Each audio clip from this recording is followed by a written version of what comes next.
Okay, Chair, you're now live. Okay, thank you, Mike. Good afternoon, everybody. Welcome to councillors, officers and members of the public who may be viewing our meeting on YouTube. So today's meeting is the Climate Emergency and Sustainable Policy Development and Scrutiny Panel. My name's Karen Walker, Councillor Karen Walker. I'm the chair of this panel. And I'm going to now introduce you to the other members. So we have Councillor Tom Davis. Would you like to say hi, Tom?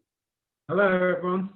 Hi, Tom. Councillor Alison Bourne, I believe, is not here. So do we have a sub for Alison?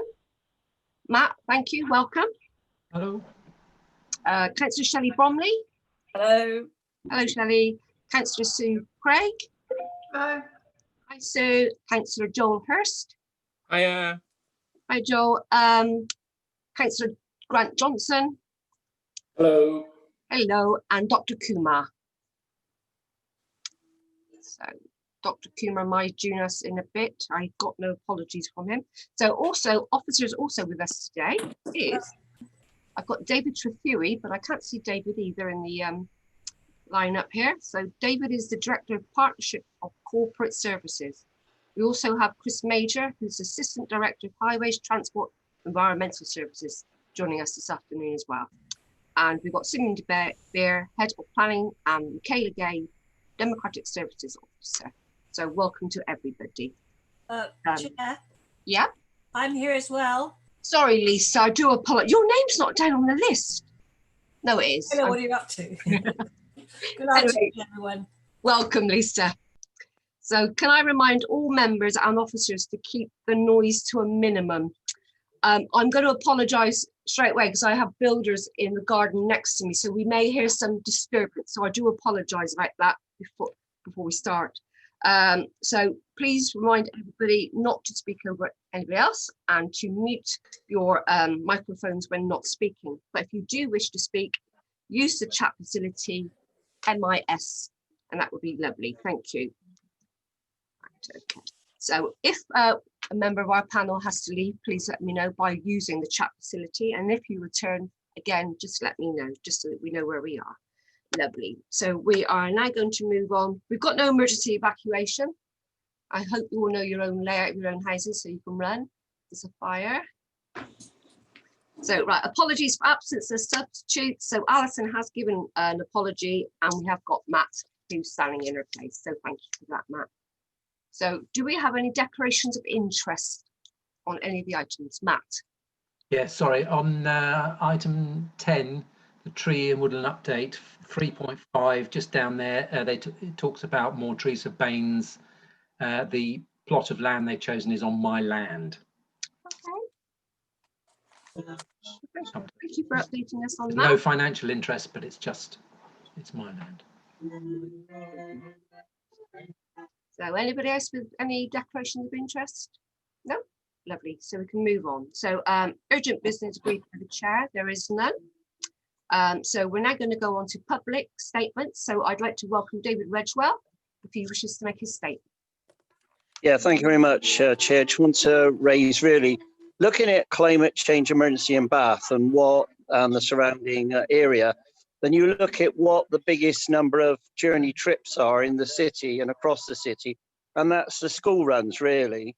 And so looking at what really needs to be done in the future with, of course, WECA, which is now the Transport Authority, responsible for buses and public transport, is to actually start to address really the school buses. And I know that WECA in the last few weeks been working with them to manage more of the school buses in from the surrounding area of Bath and North East Somerset, Radstock, Midsummer Norton and into Mendip and Frome to various schools in Bath. But really we need to come up with a plan if the climate change emergency and reducing traffic congestion, because the biggest peak hour traffic congestion, if and when the offices come back, and that's a big if now, and when with COVID-19 at such a high level. But school trips, university trips, Bath College, we really need to be building that into the WECA transport plan and into any business recovery plan that Baines draws up, which actually has to go to the Metro Mayor. So along with obviously looking at the local trains that go out towards Oldfield Park and Keynsham and down to West Wilts. So I think there's some big issues there. And I think with reducing the amount of car parking spaces in the city centre and more pedestrianisation, but that means to say you've obviously got to look at providing the alternatives, more park and ride buses and more investment in those services. And of course, to decarbonise public transport, are we looking at electric buses or hydrogen gas buses in Bath and District with Wecker? And one of the biggest issues with central government is to push for electrification of the railway line through Bath to Bristol and on to South Wales. So I'd like to see more in the climate emergency plan around transport, because obviously we can plant trees, we can decarbonate as much of Somerset, northeast Somerset as we can, but we really have to deal with one of the biggest polluters, and that is the car and the motor vehicle.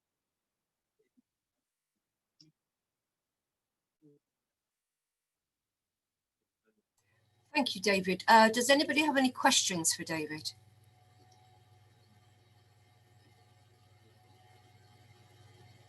Councillor David Wood, I have. Sorry, David. I see Joel's got his hand up, so if Joel would like to ask David a question. Yeah, my question is really on specifically the issue that you raised around the school run and school buses, whether you're aware of any plans in Wecker to look at that in detail, and whether you can share that with us. Yes, I mean, I think Neil's on the call as well, but we were lucky to get an extra £40 million from the Treasury this year to be put into school buses, and some extra money to be put into school trains as well by the Treasury, as well as the £27 million a week we're getting in England to run the bus services, because no buses are commercial or no any trains at the moment commercial in England. So there is this extra money from the Treasury, and what we need to do is get Wecker fully engaged in drawing up school bus plans for the whole of the Wecker area, plus obviously in the future North Somerset joining in, maybe Mendip joining as well. But we really need a proper school bus plan from Wecker, and I would suggest that's one of your top agendas or recommendations for your climate change emergency plan.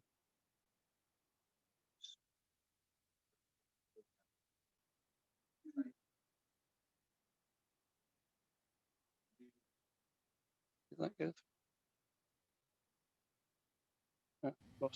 Sorry, I'm here. Sorry, thank you for your statement, David. And okay, I'm sure we'll include that in our plan. Thank you.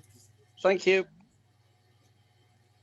So we're now moving on to the Bath Clean Air Plan, and I believe that Chris Major, Assistant Director for Highways, Transport and Environment, is going to lead on this. Chris. Thank you, Chair. We should have a presentation to be shared, so hopefully I'll...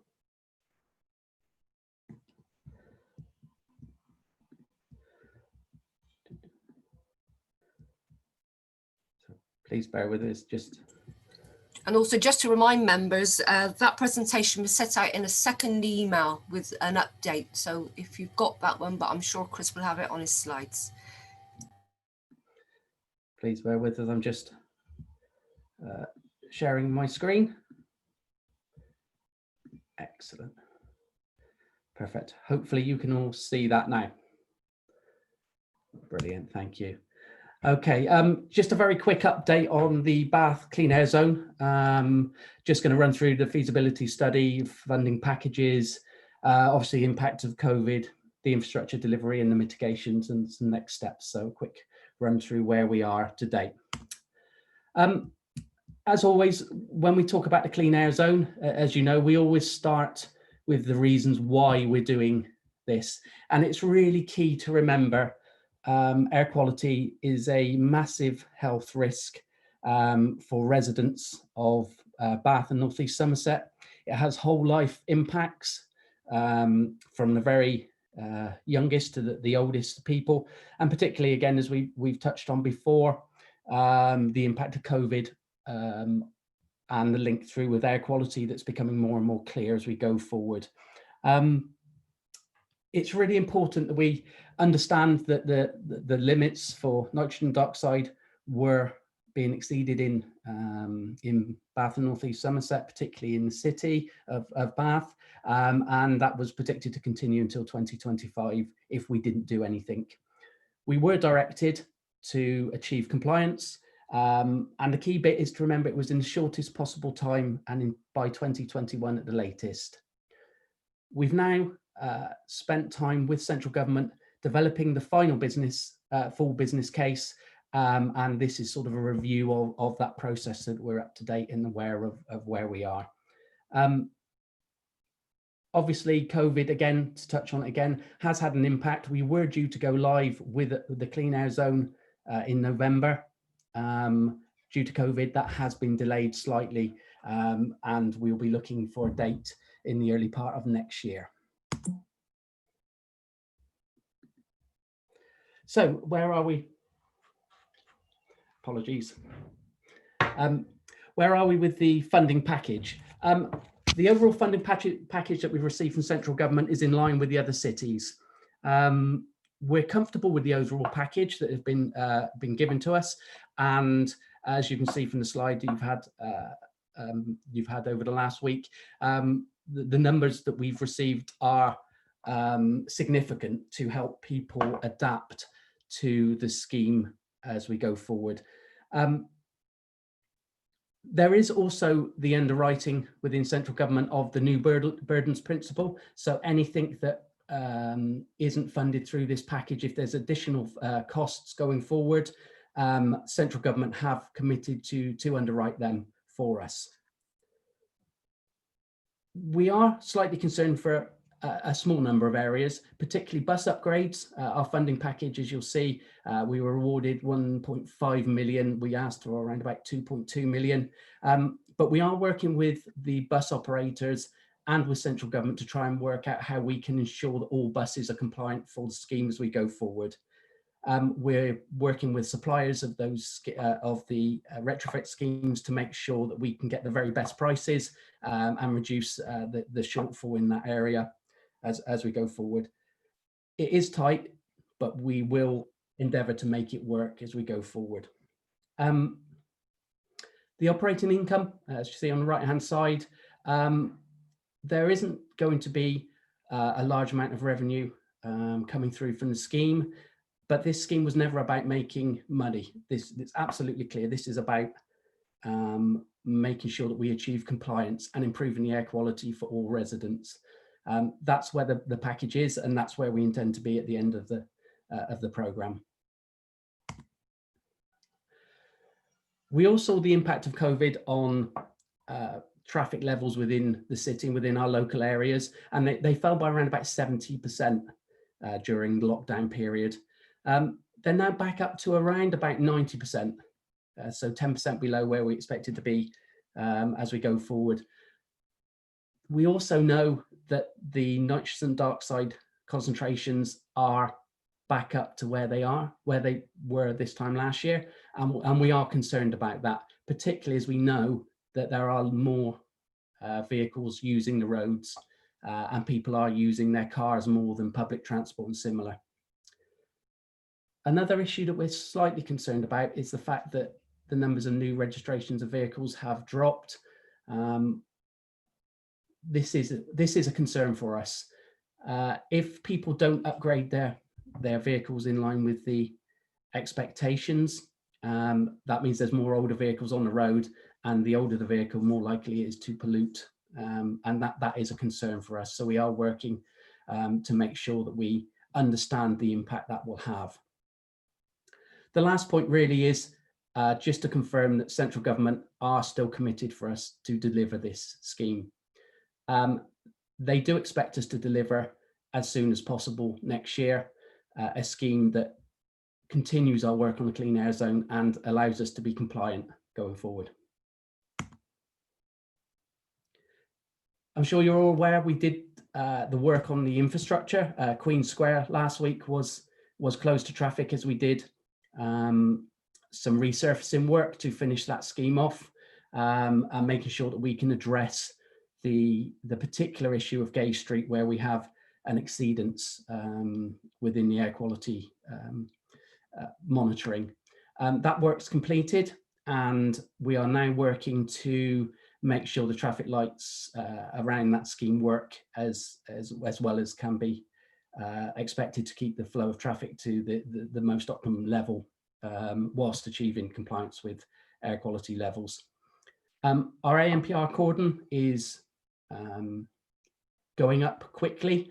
You may have noticed it within local areas as they're going up on lampposts, and we expect that to be completed by November, and we will have all of the posts in place for the signage as we go forward by November, and then we'll put the signs up slightly later as we go forward.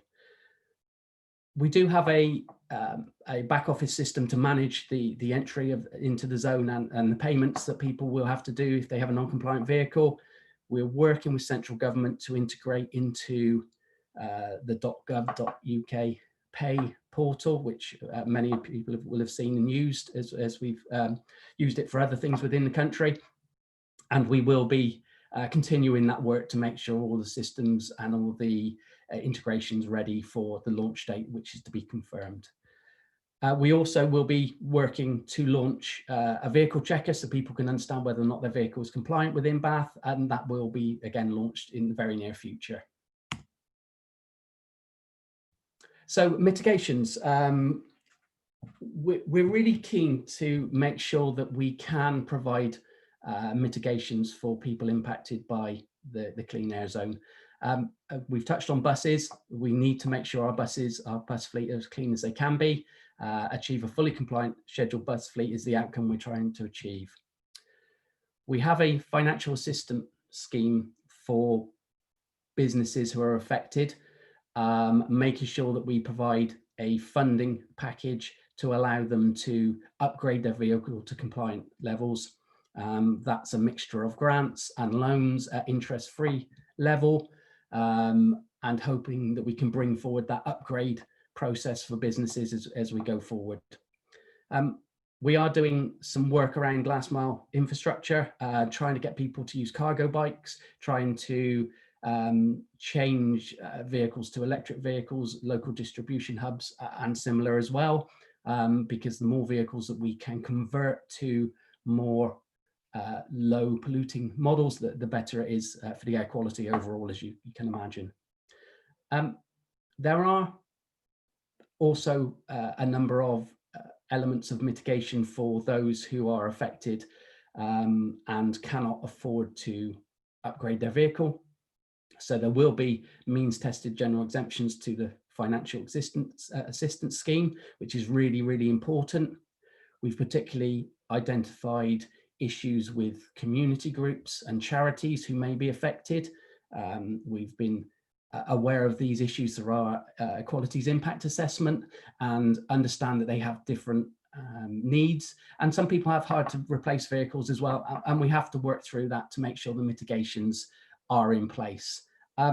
We have to be aware that the financial assistance scheme has to be prioritised based on the numbers of entries into the zone.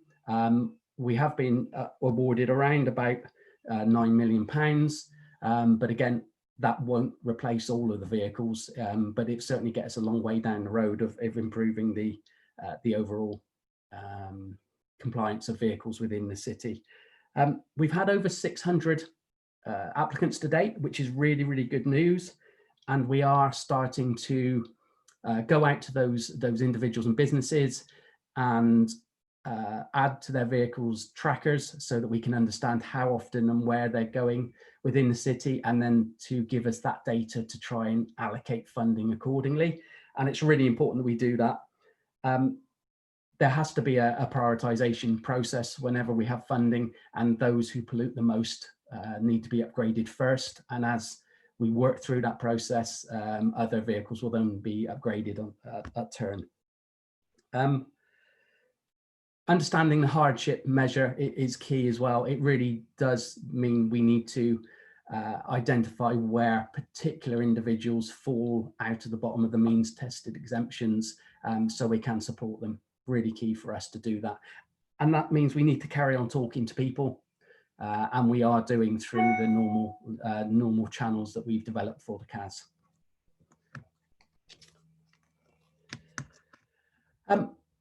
So really just a very quick overview of what we're doing next over the next period. We're working with central government, as I said, on the readiness review, and that will, once we understand that programme, that will give us a proposed launch date within early 2021. Our transport and travel advisors are in process of contacting businesses. We've contacted a number. People seem to be pleased to hear from us so far. It's really positive feedback, just so that we can understand what their needs are. There is no one size fits all approach here. It's about individual circumstances for individual businesses, be that a small sole trader who has one vehicle or a larger fleet that has a dozen vehicles. We need to make sure that we've got the right solution for each of those groups. We'll be going out through press and radio to make sure people are aware. And we're also making sure that we use what's called a soft enforcement process to raise awareness for people entering the zone that that charges may apply in the future, so that we can really try and target those people who are coming in and out of the city. We're also doing a piece of work with Ipsos Mori to understand where we are currently with our thinking locally around the CAS, and making sure that we have a benchmark, a baseline to understand how people are affected by the CAS, how many people, and the views of the CAS really as we take it forward.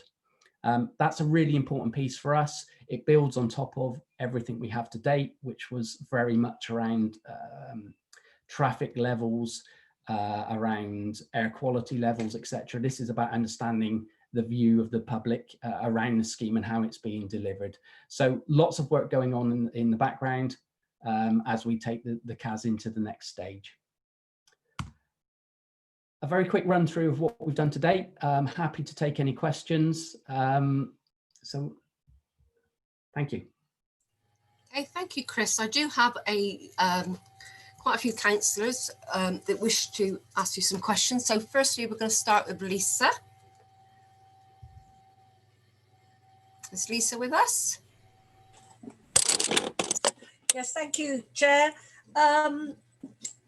Grace, good afternoon. Just a couple of things.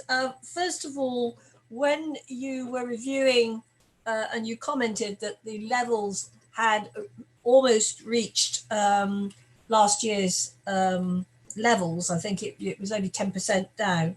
To what extent have you put in mitigating factors that more people, because of the COVID situation, less public transport available, and the desire to stay safe using their own cars, have you mitigated that into the equation at all to see that when hopefully next year we'll be in a more normal situation, it may not be as bad? And the other thing is connected with the financial assistance scheme. I'm assuming that the only people eligible would be anyone with a Baines address. And I wonder whether Wiltshire, because that border is not very far away, whether they have got any similar scheme. Thank you. Thank you, Lisa. You're absolutely right to pick on the first issue, which is about trying to understand where air quality is, where traffic levels are, and where they're going over the future. I think for us, the issue is quite clear that we're already starting to see NOx levels back to where they were before. The continued reluctance to use public transport in some quarters and the use of private cars instead suggests that the levels of traffic aren't going to drop significantly. which means that based on our previous modelling and the fact we know we're exceeding in some areas, we do still need a scheme, and central government certainly agrees that we do need a scheme to go forward. How will that change in the long term? We're very conscious that we need to continue to monitor how traffic levels and NOx levels change over the winter and beyond. So we've got to continue to look at it, but the reality is our air quality is exceeding now and will continue to exceed unless we take the action that we are doing to bring the CAS into place. Some cities have seen larger reductions or suggest they've seen larger reductions. Our figures haven't been in that way. And it does depend, as you know, with air quality, we've talked about before at this panel and others, depends on the types of streets you have, your geography, the types of weather you're seeing at any particular time. So we are still committed to delivering the clean air zone. Regarding the financial assistance scheme, it is based on how often people come into the city. So it's not limited to Baines residents only. It's about people coming into the city and working through with those who are exceeding. And that's really the key for us, is making sure that we can work with people who come in. So it's not limited to Baines residents only. Thank you, Chris. Next on my list, I've got Dr. Kumar. Thank you very much. First of all, my apologies for being late by 2 minutes, 39 seconds. I just checked it on the YouTube. It was not deliberate. I just lost my very close uncle who considered me as his son because he had no issues. So I was having a family meeting because he was in Patna, India. So that was not deliberate. My questions now, and hope my presence is recorded officially. My questions, there are 4 or 5 questions. And my questions are, number one, I see that Chris made a very wonderful presentation, and I see that this clean air zone will be started in Bath in early 2021. But do we have not precise date, but precise season or month, winter, autumn, when, summer, something like that? If any idea, that will be great. And will that mean that Bath will be the first or Baines will be the first county to implement CAZ in the whole country? I'm not very sure, but that's what I was reading somewhere. So will we be a kind of a very good head to carry on? My second questions are about the government fundings. I can see there is obviously some kind of difference between what we asked for. For example, risk or contingency allowance. We have got quite a lot of less money, almost 2 million, I believe, is not it? And then even for bus upgrades, we have received more than 500,000 of a difference, so 678,486. So if we want to upgrade the buses and we do not have enough money, how are we going to do that? Last year at the same time, I with Councillor Craig and some other were in Kapaswa, and there we saw LPG and all those kind of things. We were given a very good tour about the city and how they manage these buses, and all the buses were green. Even a very poor country from where I come from, Delhi, it has started LPG buses in 1993, and we are not doing enough. I had a meeting with the first bus chairman or CEO last year after coming from Kapaswa, and he had some plans, but obviously he will be leaving first bus, so I do not know what is going to happen. My final questions is about the weight limits, and this I was not very sure because I saw that in the presentation. Will that also mean somehow the Cliffland Bridge thing, where there is huge kind of this week we will be having planning committee meeting, and will by any chance you being Chris in environment and in transport, can we through you also recommend about the weight limits, or is it weight limits in other areas? Is there any connection? I'm sorry if I missed that point, but if through you and from your office, if you could also say about that for clean air zone, because hundreds of residents are writing to us. Yes, Baines Council, you are writing or talking about clean air zone, but by allowing this, in their words, nonsense. Sorry for my French word, on the pool. Sorry, on the bridge. Then you're not doing the right thing. So these were my questions. Thank you very much. Thank you, Councillor. That's quite a lot of questions there, so I'll try and run through them and not forget any of them, hopefully. So the first question around start date. Yeah, we're really committed to trying to do this as early as possible next year, next calendar year. We are working with central government to ensure that we can go through the readiness processes and confirm a date as soon as possible. We're not in that position at this time, unfortunately, to be able to do it, but it will be early 2021. And you're absolutely right to highlight the fact that we are likely to be the first in the country to be launched, which is a positive, that we are able to work with central government in a positive way to deliver the scheme. But obviously we need to make sure it is all tested thoroughly. We are first, and there is risk there, so we need to make sure we go through everything first. The funding package, as I touched on earlier, the funding package is in line with those funding packages for other cities. We did build in within the funding our very high level expectations of what we would want to deliver, and central government took that way and assessed it and came back with an alternative level of funding. We're relatively comfortable within the project that we have the funding in place to deliver the scheme, and we identify the issue with risk or contingency. Those figures are based around the entirety of the project, and as we move towards delivery, the risks do reduce accordingly. So that is manageable.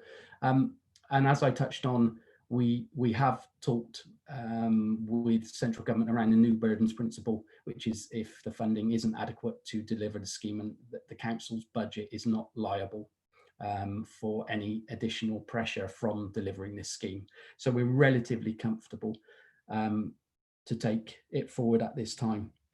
The bus upgrade, as I touched on with buses, it is a particular issue for us. We want to make sure we have a compliant scheme. Central government have provided us a funding package based on other funding packages they've produced for bus upgrades, the Clean Bus Technology Fund and similar, and they are of the opinion that that's adequate funding. We are working with suppliers, inflation, etc., has kicked in on the prices, but we are challenging them to see if we can make the funding package work. And we are keen to deliver as much of the upgrade as we possibly can. And if we need to ask for additional funding, then we will look at that as we go forward to make sure we do it. But 1.6 million is still a fairly good start to getting the fleet compliant, and certainly should do a great percentage of it. The last point around weight limit enforcement, and this is a very small part of the overall scheme that we did put in a line to bring forward some work for weight limit enforcement. It isn't linked to the Cleveland Bridge scheme. It's about looking at weight limits in residential areas and similar. But there is an overall package. The Cleveland Bridge issue is much wider than the CAS package, and this isn't material to the delivery of the CAS. Thank you. I now have Councillor Sue Craig. Thank you, Chair. Thank you, Chris, for your presentation. I've got 3 questions. I think the first one has sort of been answered, but there's been quite a lot in the press lately about other cities, counties dropping out of this. on the grounds that the problem's gone away. What do they know that we don't? Maybe nothing, I don't know. But I'm pleased we're going ahead. Second one is just about monitoring after it's put in, whether we are or not moving the problem around. We're moving waiting traffic from Lower Gay Street to potentially, well, to places like Charlotte Street and Chapel Row. And Charlotte Street certainly is actually more residential than Lower Gay Street, so obviously we wouldn't want an increase in pollution there. So what are we doing about monitoring that? And do we have any stages where we'll say, okay, we've got a problem here and we need to look at this? And then finally, I just wanted to give me a bit more information about the scheme for people to become compliant, make their vehicles compliant. I'm sorry, I don't know what's involved with this, whether it's always replacing a vehicle or whether work can be done on a vehicle you've got to make it, upgrade it and make it compliant. You mentioned that high polluters will be prioritised. Are you doing any sort of priority on impact to business? I can imagine a sole trader with one van will be possibly, it would be harder for them to afford to do anything and not being able to use their van or being penalised every time they use it will have far more impact on them than it might on a larger corporation, for instance. What will be done about their place in the priority? How would you be checking how the queue's going down for getting the upgrades done? And what happens while people are waiting? If it is that they have to take their vehicle somewhere and have something done to it, have we got lots of places around here that can do that work, or we can end up with people having to wait? And then what happens if they still use their vehicle while they're waiting to get the work done, having committed to getting it done? Thank you. Thank you, Sue. Thanks. I'll try and go through them again in order if I can. So yeah, you're absolutely right. You know, we have seen in national news around Sheffield have made a decision not to progress at the moment, Leeds, etc. I think that the point we would make is each cityscape is different and how they are affected by COVID and the changes of traffic levels within their locality is a very local issue, and I wouldn't have enough knowledge of each of the areas to know what's going forward. What I will say with Baines is we have seen a recovery in traffic levels and in a recovery in, unfortunately, a recovery in NOx levels up to a level where we need to take action. So we do have to progress with the scheme. Unfortunately, you know, the ideal outcome is that we don't need a scheme and that everybody moves to compliant vehicles and we don't do it, but unfortunately that's not the case. Really interesting point about the monitoring afterwards. Absolutely right. How do we know whether or not this is a success? Has it had an impact different to the modelling we've done? We've got nearly 250 diffusion tubes all around the city that will monitor air quality in different locations. We do that anyway, and we've built that network or increased that network as part of the Clean Air Zone work. And we're also monitoring traffic flows in lots of locations as we go forward to really understand where people are going and how they've changed their behaviour as part of the CAS. And that monitoring is ongoing. So we will know, and if there's impacts in locations as a result of it, then we will assess what needs to be done as a next step to do it, because that's the reality here, isn't it? It's about providing a compliant scheme, city, etc. And none of these schemes are done in isolation. We have other projects and schemes that will come forward as well, and we will have to monitor air quality impacts across the piece as we go forward. So the financial assistance scheme, yeah, absolutely right. Pick on the points. Really, when we talk about retrofit or upgrading a vehicle, it's generally the bigger vehicles, the buses, the coaches, possibly some HGVs who do it. Smaller vehicles, vans, etc., are more likely to be changed for a compliant vehicle. So as we go forward, so the intention of the scheme is we'll be looking to offer grants up to around about 35% of the upgrade difference. So what does that mean in real terms?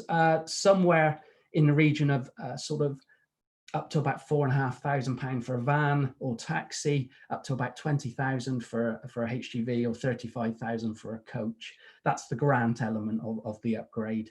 And then on top of that, you have the interest-free loan offer. So we'll be paying the interest, or the scheme through central government funding will be paying the interest on the loan as well, to bring that cost of upgrade down significantly. And that for us is really important. Within the scheme as well, we have recognised the idea of people waiting to upgrade their vehicle. You know, it's out of stock, or it is a coach and it's being upgraded, you know, being retrofit, etc. And we have built that in to allow people, if they can prove that they have placed an order, that they'll be exempt until they receive their new vehicle. Because you're absolutely right. The intention is trying to get people as compliant as quickly as possible. And we don't want to make it any more difficult than it is. So we've tried to work through those things. My team, Ashley, who's listening here, have been absolutely brilliant. They've really engaged with businesses, with individuals, to try and understand the scheme and understand what people need out of a scheme. And whilst, you know, these things, nothing's ever perfect, I think we've done a lot of engagement around understanding what people need, and then trying to identify things like charities. You know, we had issues with, I remember, with the idea of a food bank who use a vehicle that's non-compliant to move things around. That's why we put in the hardship element of it, to pick up those small number of vehicles that are outside the normal criteria, and allow ourselves the ability to upgrade them as well, because that's the core of it, isn't it? Is to get as many compliant vehicles as we possibly can and use the funding in the best possible way. It won't upgrade everybody, it really won't, but it will go a good way to upgrading our general fleet across the city. Hopefully that answers your questions. Thank you. Councillor Shelley Bromley. Hi, thank you very much, Chair. Hi. Hello, Chris. Yes, thanks very much for your excellent presentation.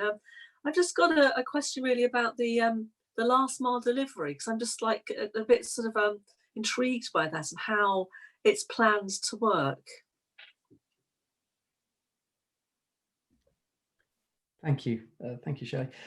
So we have been asked. So if I start at the beginning, we have been asked by central government to provide more details on this element of our bid, but the intention is to try and work with businesses to provide other options than just jumping into a van or similar for deliveries around the city. How we can do that.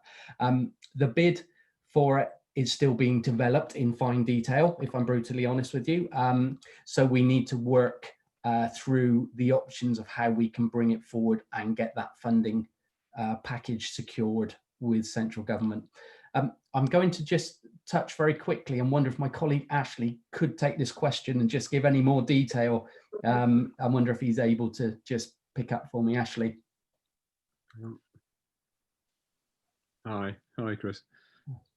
Hi, hello, Ashley. Hi. Yeah, there is actually an established model that people are using at the moment, and as far as the funding bid is concerned, we may well just propose sort of expanding on that existing model, which is that courier firms essentially bring their goods that they're looking to have delivered into the city, and then transfer them onto cargo bike at a depot, and they make that final, as it were, last mile part of the delivery. That's probably what we'll focus on for the bid. But I think, as Chris alluded to, there are also examples of businesses in Bath who have already taken the steps to actually get their own cargo bikes. And it may be also an opportunity in due course to support businesses doing more of that sort of activity. Whether they'll go the whole hog and ditch a vehicle, as it were, and swap over to cargo bike, I don't know. But the more and more miles we can get done by people pedalling, the better. So I think that's the thrust of it. Thanks very much. Okay, I've now got Councillor Tom Davis. Thank you, Chair, and Chris, thanks very much indeed for the presentation. Just picking up on something that was mentioned earlier, I think we should be rightly proud if we were one of the first, or indeed the first area to roll out a clean air zone to tackle this huge challenge. Mine was just a question about financial assistance scheme, and in particular, the fact that on the funding page that you've presented, we're obviously down by nearly 2 million against what we originally requested from central government. So if the fact that central government is giving us nearly £2 million less for this scheme, I just wonder if you could give an idea of what sort of impact that reduction's had on our ability to help, or whether we've been able to mitigate it somehow. And I guess also it'd be really helpful to have an idea of what we project are the numbers of businesses or community organisations that we think we're going to be able to help with these schemes, either numbers or percentages. If you've got an idea of the context, that would be really helpful. Thanks, Tom. Yeah. As you picked up, first of all, yeah, I think we are proud of the fact that we are now able to take this scheme forward as the first in the country. It's been a lot of hard work. The project team, absolutely brilliant, and worked really closely with members, have been really supportive, taking this forward.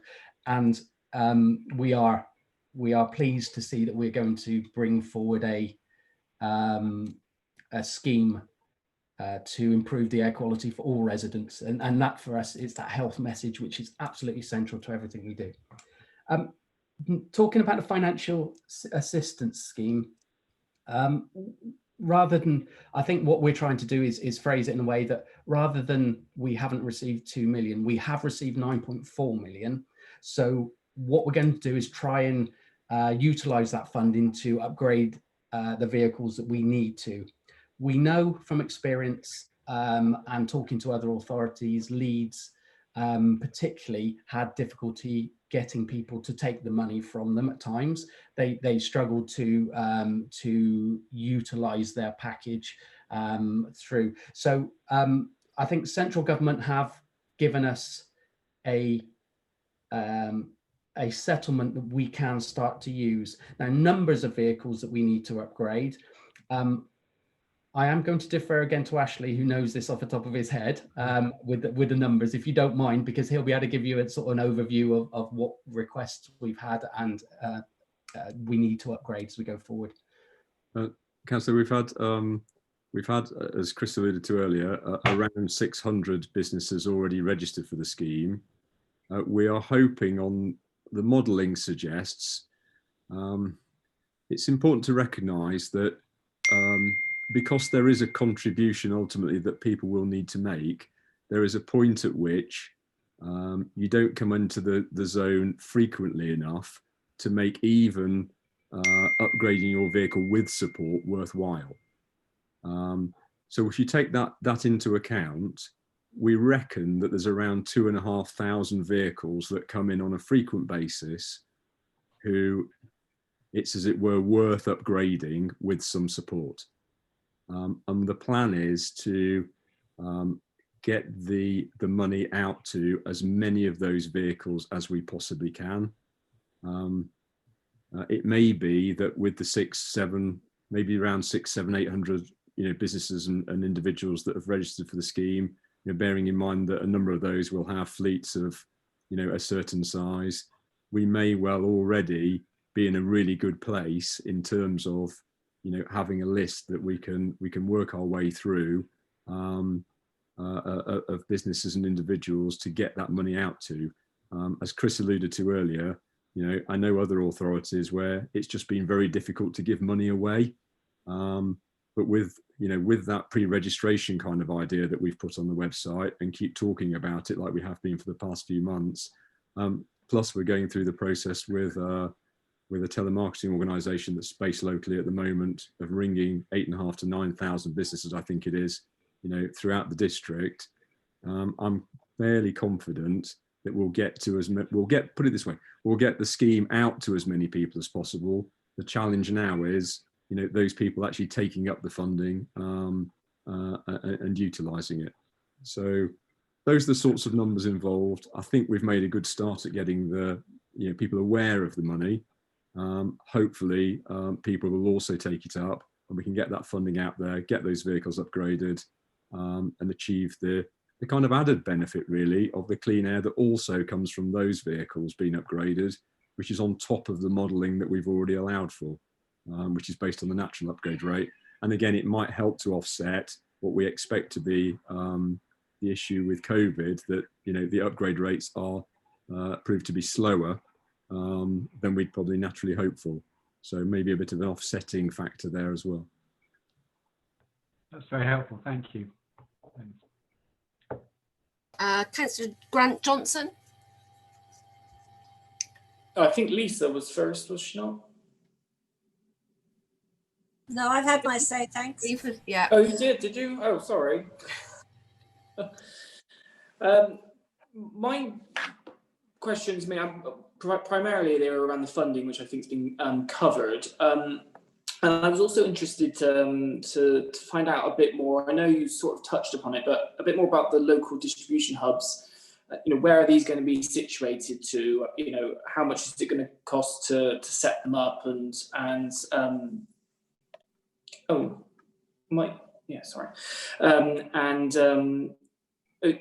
Just basically, I'm just wondering where the space for these. How large are they going to be, and where the space is, and around Bath for them to be set up. I also want to know about the anti-idling enforcement. Will that be just in the clean air zone, or will that be an authority-wide sort of campaign against anti-idling? And that's, I think, everything else that has been covered by other members. Thank you. Thank you for that. I think with the first point, the local distribution hubs, as I touched on, that piece of work is still in progress with central government. So no confirmation has been given on locations or how that would come forward. So as we continue to work through that program with them, we'll be finalizing details as we go forward. So I haven't really got any detail to give you on locations or similar at the moment, I'm afraid. Regarding anti-idling, the focus would clearly be on the clean air zone. I think that's the reality of it. It is around trying to upgrade, to influence the behaviour within the clean air zone.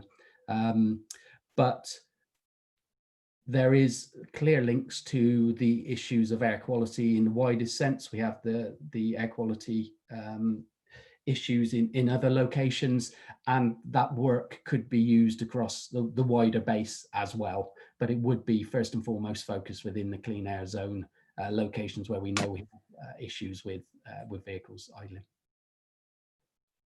Okay, thank you.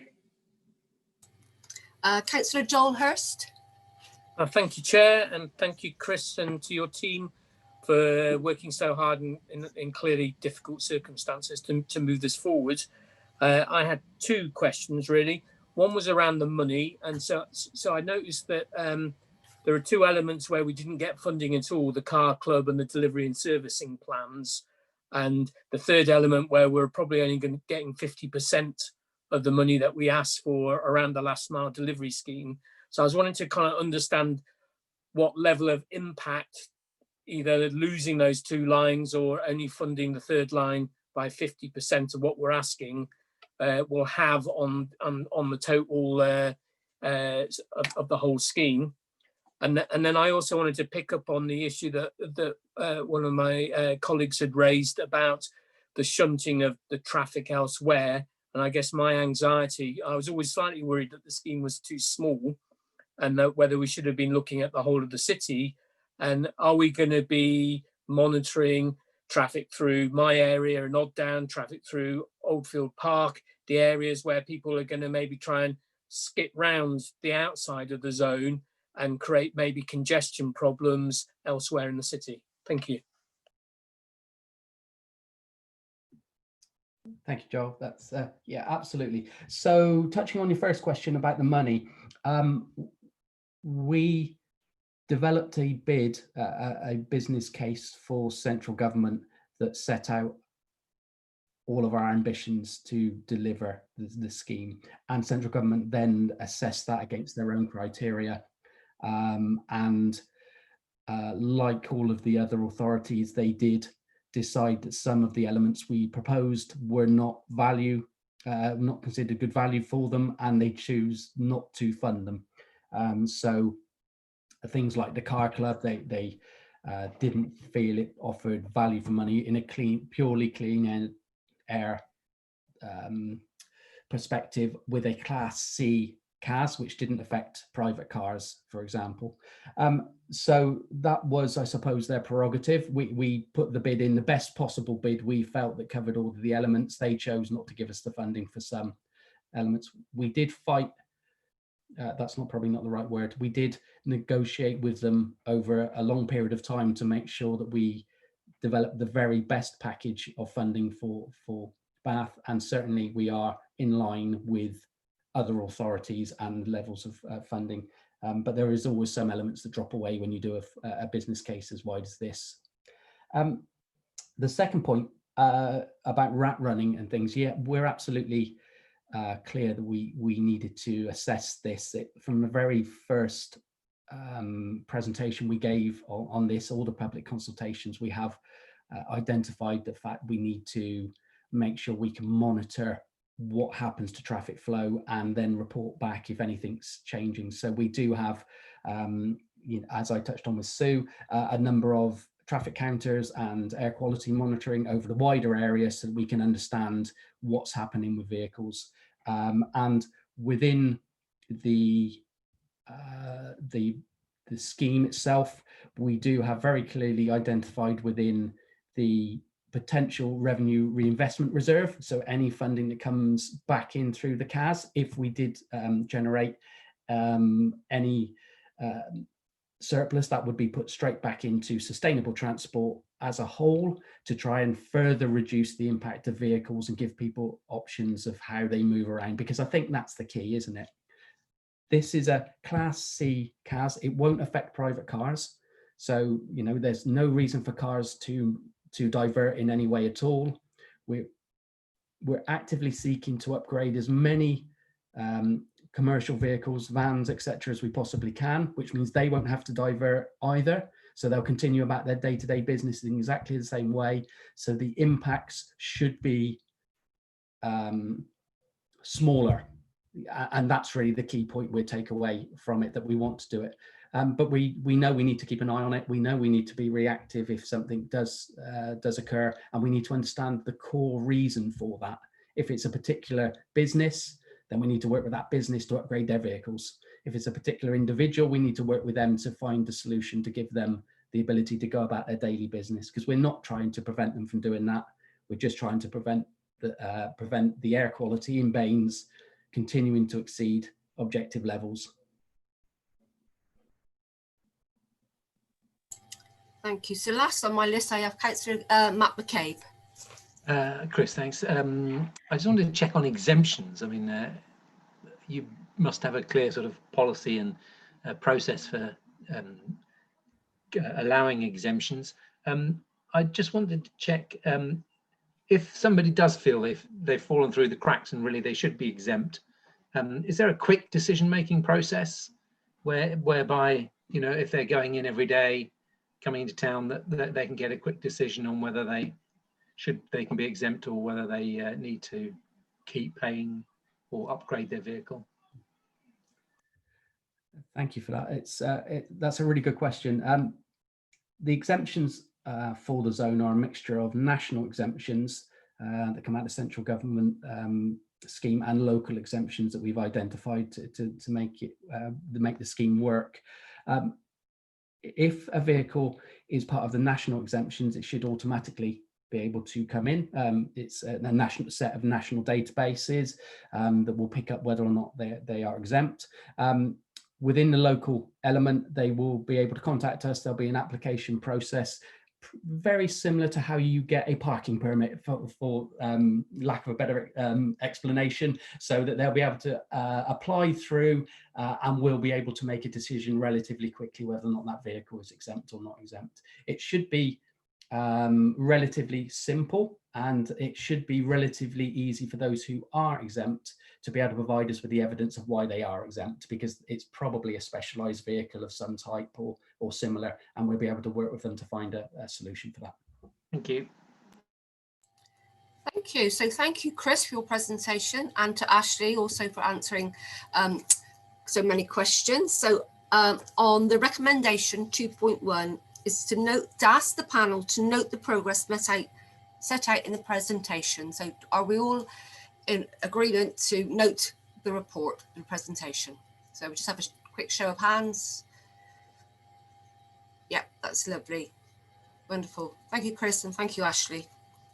So before we move on to item 9, my vice chair has just reminded me we didn't approve the minutes of the 20th of July. So do I have a proposer from the floor that they are a correct set of minutes? So I've got Shelley and then a seconder. I'll go with Joel. Thank you very much. Lovely. And thank you, Tom, for reminding me. And that's why you're a great vice chair. Right, so we're going to move on to the Baines Local Partial Update Climate Emergency. And I believe Simeon is going to give us an update on that. Hello, yes, it's Simon de Beer, Head of Planning. This bit of work involves working across the services. So I've got also Richard Dayon on the call and Sarah Grimes, who I think you'll all know. And we'll do a triple act between us, I think. I've got some slides to summarize the paper you've got into 10 slides, very short slides. So if I can run through those very quickly, and then if you've got any questions after that. So if I share my screen, if you can see that, everybody? You can see that. All right. So the local plan partial update sets out the key the council's planning policies, so all in the local plan. And we began a full review of that in light of the climate emergency, because our policies are now 5 years old and they don't fully reflect our ambitions in the climate emergency, nor the nature of it, the ecological emergency. So we began an update under the Joint Spatial Plan. Unfortunately, the Joint Spatial Plan was withdrawn, and we have to wait for the WECA, the mayoral plan now, before we can publish a new version of our local plan, which won't be for a couple of years, which is a bit frustrating because we're quite keen to amend the policies to help deliver out the climate emergency concerns. So what we have decided to do, which is allowed under the legislation, but it's quite rare that local authorities take this approach, is to update the existing plan as a stopgap or an interim to make sure we can address the key policies pending the full review of the local plan. So that's what's underway. What that does mean is it does limit the scope of what we can do. So we can't completely refashion the plan. We can't set entirely new policy framework or a new spatial strategy, and we can't also change some of the targets. So that's also a little bit frustrating, but we think, and discussed this with the key members in the cabinet, and they agreed that best at least to change the key policies now in the interim, and then we could work on the full review in due course. So we also need to remember that any planning process goes through a set of stages, and those stages are summarised for the partial review on the slide you've got in front of you. And the key thing to remember is the next step is it's options consultation next year. So what we're presenting to you today is not a preferred policy approach, although you may have those and you can indicate those. But what we need to do in order to go through a sound process is to present the options, the alternatives we're considering for the public to comment on. So those are set out in the paper that was sent to you, and I'll touch on those very briefly in this presentation. But that's so we need to look at the options, present the bookend, so to speak, of options to the public. They will comment on those. We will then draft their plan for next year's publication, for examination, and then adoption early 2022. What we're doing at the moment is seeing if we can accelerate that process at all. So that even that is quite a long time. But we're seeking to shorten that as best we can and get new policies in place as quickly as we can. The one other thing to bear in mind is that after we began the process, as you may know, the government has announced its desire to reform the planning system. One of those will be them centralising the development management planning policies. So those will all be contained in a central plan, a central guidance, and local authorities would no longer be setting their own planning policies in terms of generic policies. We'll be looking more at allocating sites and site guides, that kind of work. So just turning to the range of policies, that's the range of policies very briefly that's in your paper. Those are the ones we're seeking to amend. There's still some flexibility around that because we're working up to the options consultation. So you may have views. We're working with the LDF steering group to ascertain which are the policies that would most benefit from changing. We have borne in mind also that the priorities coming out of the climate emergency work, particularly the report that went to council last October, focusing, the biggest gains would be on looking at saving from existing buildings and new construction, transport and energy generation. So we're focusing on those in the policy updates. So turning first to zero carbon construction. The local plan currently seeks to reduce carbon emissions and major development by about 10% through on-site renewables. And also we seek to encourage sustainable construction. So the planning system primarily can benefit and can make a difference in terms of the kinds of buildings that are built. There is some scope for retrofitting, but I'll come on to that.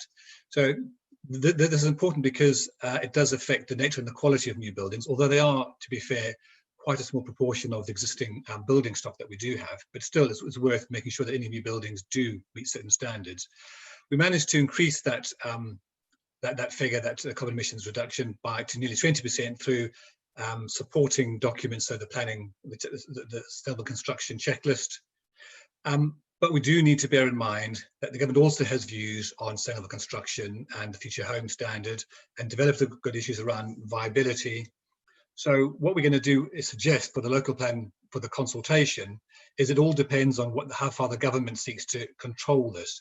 But either way, if the government inhibits us from certain sustainable construction policies, we will then seek to improve construction through zero carbon energy, renewable energy policies, and also off-site allowances. So it does depend on what the government does in terms of how far we can push this policy. Turning to whole life cycle carbon assessments, you may be familiar with this concept. We can't just look at the kind of carbon generated by buildings in operation. It's a whole issue around construction, around disposal, demolition, over the entire life of the building. The Greater London Plan has pushed the boundaries a little bit in this context, and we do feel we can learn from good practice there. So we're considering introducing a requirement in the local plan for this. It'll have to relate to, I think, a threshold to enable us to implement it, and that could be reviewed in time. Obviously, it takes a resource to make assessments in terms of how well they do meet those sort of requirements. Then turning to retrofitting, I mentioned previously, a lot of retrofitting measures do not require planning permission. So we published a guide really to encourage, incentivize, and assist people to introduce measures, and it's been a fairly popular document. But as I say, most of those don't need planning permission, so they go beyond the planning system. Where they do affect conservation areas or the World Heritage Sites or AONBs, listed buildings, that's when there is scope for some kind of control. And we have a particular guidance note which covers those, and we're seeking to review that as well over the same time. So we're doing that supplementary guidance note to make sure that we're looking at the best technology and the best practice. Things are changing all the time in terms of listed buildings, and what authorities are doing is we want to make sure that we're doing the best we can in terms of our policy framework. In terms of district heating, the local plan set out an approach seeking to encourage and promote district heating in locations which were most amenable for it, like Central Bath and Central Keynsham. What we did find was the new civic centre is so sustainable that it didn't generate enough demand to facilitate district heating or to partake in district heating. So what we're suggesting to do for the local plan update is to remove the restrictions or the focus on just certain locations and open up district heating to other parts of the district. So it gives a wider opportunity for people to engage in the process. On renewable energy, the existing plan sets some targets. Now those targets would not help deliver zero carbon by 2030. We'd need to wait for the full review to do that. We don't have the scope to actually review those targets. And those targets are 110 megawatt electricity and 165 megawatt heat by 2029. However, what our monitoring shows is we're not even meeting those lower targets. So of the 110 megawatt electricity, we're only are generating 20 megawatts at the moment. And of the 165 megawatts of heat, we're only generating just over 7. And we're halfway through the plan period. So even if we manage to improve the approach to renewable energy, even if it doesn't meet the new 2030 targets in this plan, which we'll pick up in the new plan, any improvement will make a major contribution to that. So what we're doing is working with the West of England colleagues to seek to identify the different options and the opportunities to generate increased generation of renewable energy through both wind and through solar. And this is a bit of a project we're working across the services with. For the first, I think we're one of the first in the country to undertake a call for sites. Normally they're for housing sites. In this case, what we've done is call for renewable energy sites. And we have had a response, not a massive response, we have had a response to that, people suggesting locations. And obviously there's a lot of community interest in some of the renewable energy generation. So we're suggesting the options for renewable energy generation are really how proactive we can be. And in terms of the impact on the landscape, the impact on biodiversity, we need to bear that in mind. So there's different degrees set out in your paper, how far we can push the boundaries in terms of proactiveness in seeking and encouraging the generation of renewable energy. Parking standards and electric vehicle infrastructure. Parking standards are currently contained in the local plan. We do feel they inhibit us to some degree in terms of our objectives for climate emergency because they're minimum standards. What we're going to do is review their standards, but take them out the local plan, remove them from the local plan entirely, review them, and include them in the supplementary planning document, which has greater opportunity for amendment as we go along. We don't need to, if it's in the local plan, it needs to go through formal consultation and examination, whereas through an SPD, all we need to go through is public engagement and some consultation on that. So that would certainly assist us to make sure we keep those standards up to date and flexible. In terms of electric vehicle infrastructure, most of those don't really need planning permission unless you're in a conservation area or restricted area. So, and as with other parts of the council are working on street, and Chris Major probably knows more about that than I do. What the local plan will do will seek to make requirements in terms of new development and provision of electric vehicle infrastructure. There's some options there in terms of passive and charging, or in terms of active charging. So this is how far you put in the cabling if it's passive, or whether you actually whether you put in just the whole equipment so it's ready to use. And there's different opportunities, and those are set out on the paper. We'll present those options to the for public engagement in early next year.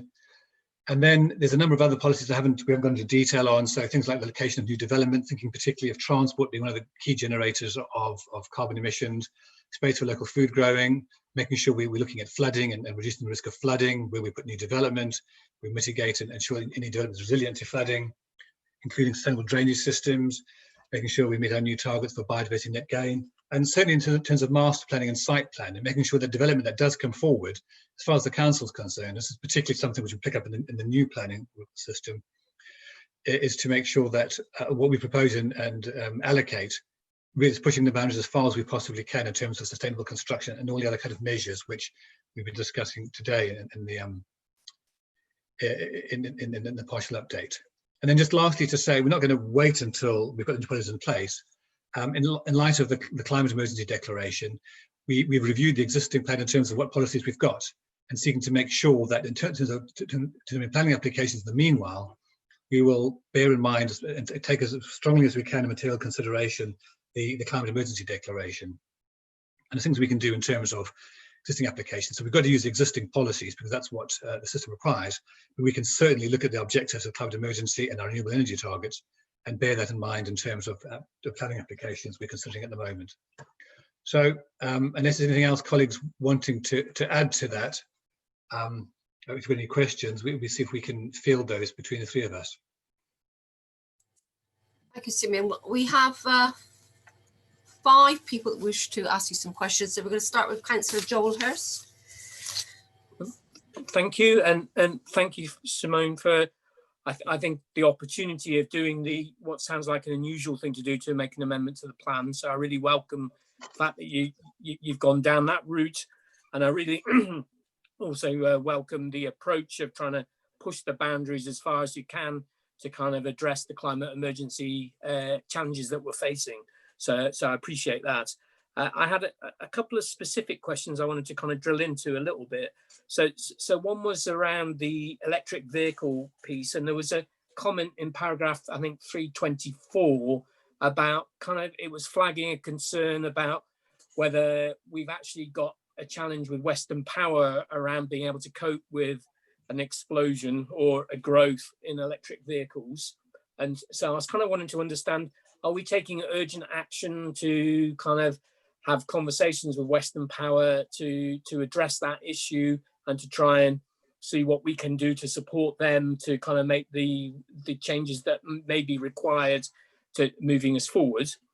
The second question was really in a couple of the areas of the report, you've provided us with options, and I'm wondering whether the plan will be in the consultation document that will have a preferred recommendation, and kind of I was wanting to get your steer really on kind of what you really think should be our approach around that. So I am kind of guessing that with the electric vehicle one, that probably our preferred option from cost would be option 1, but maybe with the other one, which is about, I think, wind generation, that we might want to be more ambitious and go for a preferred option, scenario 2 around that. And then finally, I guess the theme with all of it is, as I guess, I wanted to try and work out how we can support the council to go further and faster, and in particular around the issue of the district heating.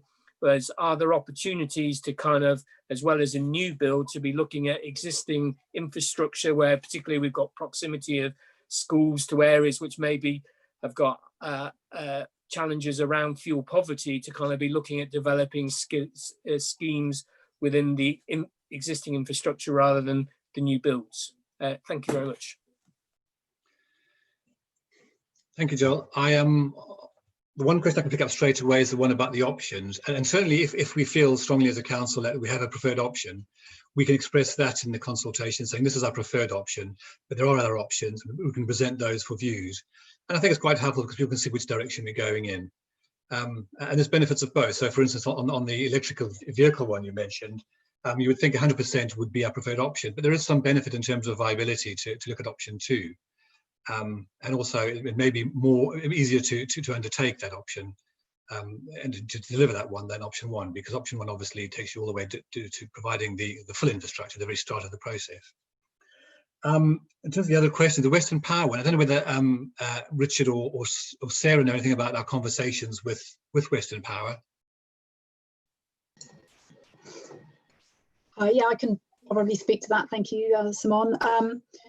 We are absolutely engaging with Western Power at the moment. They're undergoing their energy scenario planning. In other words, they're at the moment working out how much energy demand there will be in the future, and then they're going to be putting that request for investment through to Ofgem. So we're engaged. It's called the DFES, and it's the future energy scenario planning. And so we're very much engaging with them. They're working positively with us to ensure that we've got effectively enough energy for these electric chargers. I think it's worth bearing in mind that really our policies would apply. It is applying to new build areas where there is a good chance in many cases to put in, for example, 3-phase power right from the start. you know, it's obviously a bigger challenge around electrifying the whole existing fossil fuel fleet, but for the new build, it's perhaps a bit less of a challenge. And so, yeah, but we're absolutely making them very aware that we're planning to pass these policies, which would require it. And actually, government is also looking at a policy to require EV chargers in every new build as well. So this is something that's very much on the radar. So thank you. Doug, can I come in there? I was looking at the Western Power distribution vehicle charging map, and they gather a lot of data from their substations, and their substations actually are saying there's extensive capacity to take to use more energy. Yeah, I think that it's not. I don't think it's impossible in most places to actually put charging points in, especially if they're smart and they're able to use less power at high demand times of day. So I think it's a sort of scary thought to think of completely decarbonising transport, but actually, yeah, I think there's a lot of scope to do quite a lot even within what we've got. I'd agree. Thank you. So I've got Councillor Lisa O'Brien.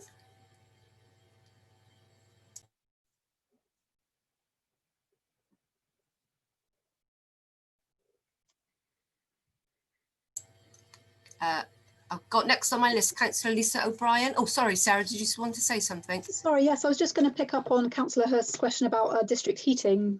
If that would be okay, Chair. Certainly. Okay, so I think the question was, could we put more district heating in, particularly around existing buildings? Yeah, and we have, back in 2010, we actually did a study of the whole district, a heat network mapping exercise to look at where there was high. I mean, heat networks only really work when you've got really quite a high concentration of demand. And it turned out from doing that assessment that really there were some areas that perhaps could have it, but large, the ones that were only, there was two that were worth taking forward into policy, and that was the sort of the centre of Bath and the Riverside enterprise area and Keynsham.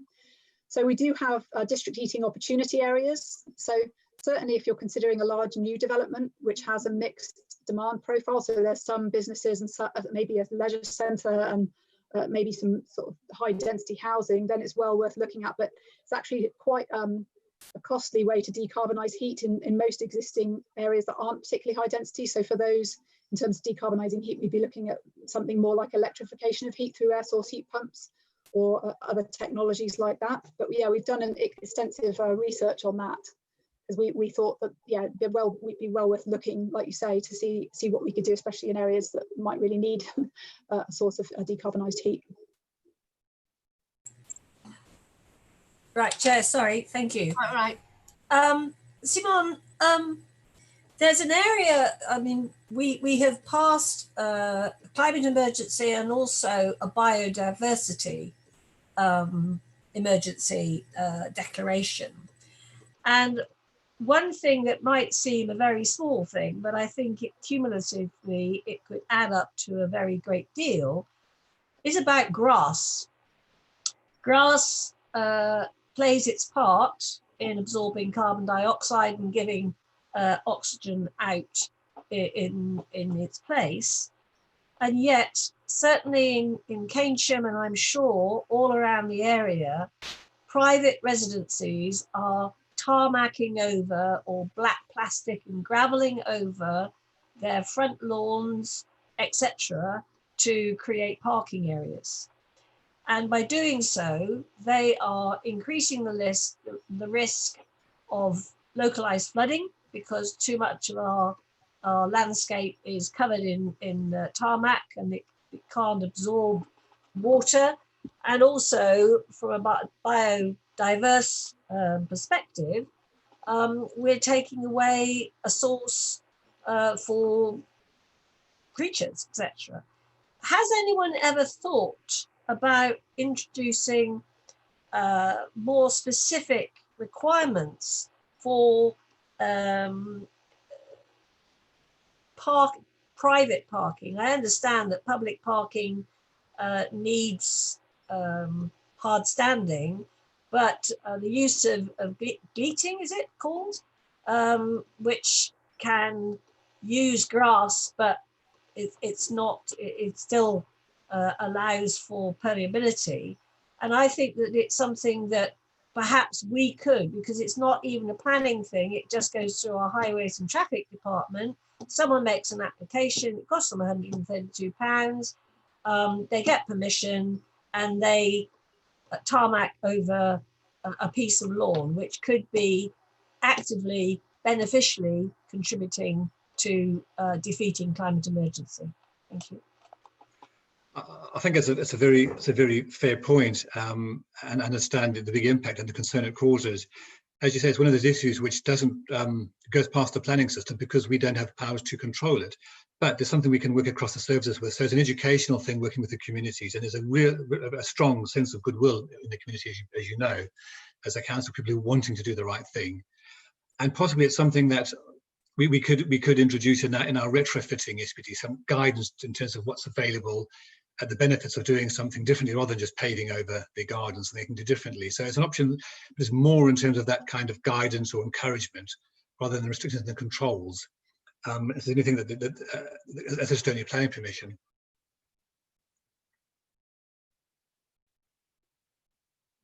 But they do need to get permission if they want to adapt the pavement, for instance, for access. They do have to Yes. get our permission. And that's something we work across the council corporately. So in terms of when those come in, if they can be issued with some kind of guidance or assistance, just to let them make sure they're aware of the impact of loss of gardens. So at the same time, we could work with the highways officers, and at the same time give them that advice and point them in the right direction to really helpful guidance. But as I say, that would need to be in that kind of context, because we can't in terms of planning refuse them doing that to their grass. It's also they get permission for the access, but they don't need permission then to do what they want to do in the gardens generally.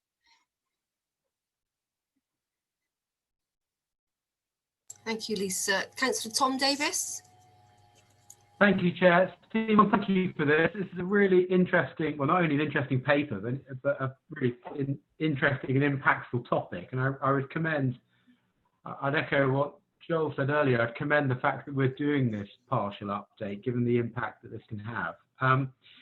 There's just a couple of areas I'd just like to explore what we're thinking about the options a bit more on. The first bit is the whole life cycle carbon assessment, which to me seems like it's got huge potential to have a real impact on us addressing the climate emergency and planning. And it'd be good to hear from you what you really thought our options were in this regard for this partial update. I mean, for example, 150 dwellings sounds like that won't capture many of our planning applications. And if there's scope, if we're thinking of doing this to introduce a lower level, but also to give it teeth, because I know that in your summary, it talks about the fact that actually in London, which is the comparator you mentioned here, there is no required threshold, and whether actually we can consult as part of this on their introduction with a threshold being included. And the second bit, which is an area that comes up time and time again in my ward, is the issue of retrofitting existing buildings, and in particular historic and heritage buildings. And I wonder if you could give me a bit of a flavour about what you thought the likely impact was going to be of the review of the guidance that you're looking at, and also about, linked to that, how best to promote this to our residents, because there's a huge misunderstanding here, I think. And it's just whether on that point the council's thought about working up ideas such as, showcases, show homes for where this retrofitting has been put in, and sort of examples of what people can really do to try and break this barrier about the misunderstanding of what people can really actually do with their retrofitting in their heritage properties. Thanks. Thank you. I entirely agree that what we should be doing in this plan and in this update is pushing the boundaries as far as we possibly can go. So we don't have a policy around whole life cycle carbon, and it's some fairly new thinking. In terms of the architecture would have to be, as you say, below 150, because we don't get that many planning applications to 150, exactly the point you've made. So we'll have to work out what we think is the appropriate level for that sort of requirement, and consult on that in the consultation coming up. and see where we get. But obviously London have forged ahead, and we certainly can follow them. It's nice to be in the lead sometimes, but it's useful to benefit from other people's experience. So the issue there is the enforcement of it and the understanding of it. So once we will need the appropriate expertise and technical officers, and they have a whole range of resource to assess these. So it's not just something you can require and then let it happen. You have to actually follow that up through making sure you've got the expertise in the department to assess them, to make sure they are being delivered alongside all the other requirements we're making of them. So there are things which are attached to that. In terms of your second question on it was about the sustainable construction retrofitting SPD. That's something which I'm afraid I won't be able to give you much detail on now, because we've got experts in the department who will be working on that SPD. Suffice to say, it's quite often our local communities are the ones who are pushing us in terms of what they can do to improving their own buildings where they're listed. And we've got to steer the tricky balance between the requirements of national policy in terms of the protecting the character and appearance of the buildings, but also seeking to meet our own objectives in terms of zero carbon. So as I said before, in terms of new technology, in terms of new practice, in terms of helping other authorities, we'll certainly cast our net wide to see what we can be doing. And a lot of that, for majority of buildings that don't need permission, is really the ones where which are listed or in conservation areas, where I think our guidance can be helpful. And I think we have produced a very helpful guidance. So I don't know if you've seen it. It's almost like a self-help guide to retrofitting. We will then have its own bespoke consultation on that SPD, which gives us the opportunity to really target our communities in the way you were saying, and see whether we can do particular measures. I know we did at one stage have an open house. Sarah, you'll remember that a few years ago. We combined that with a national initiative to actually show people an example. This is what you can do, and invited them in to come and see. So perhaps as part of the consultation in that document, and to assist people in their understanding, we can do something similar if the opportunity opens up. Did you want to add anything to that, Sarah? Because I know you've done some work on this as well. Anything more to add to what I've said? Yeah, that's right. Thank you, Sim. I mean, I think we have done very successful bath green homes. we ran that for 2 years, and it was really successful. I think seeing is believing, really, for people when they come around and actually see the measures in place, like you say. So yeah, I think it's something that we could consider, isn't it, Simon?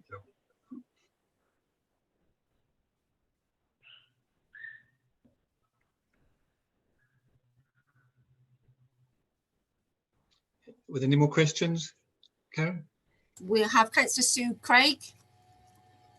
Thank you, Chair. Thanks for your presentation, Simon. A couple of quick things. Parking standards.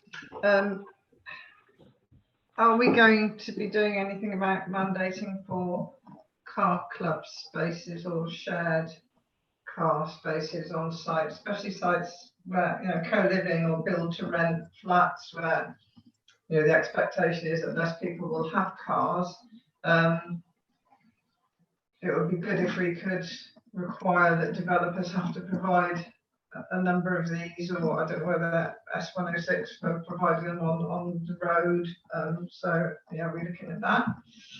The other one is if we're developing tool learning policies on plastic, use of plastic in sports pitches. On the latter point, yes, we are, in terms of the changing technology quite rapidly.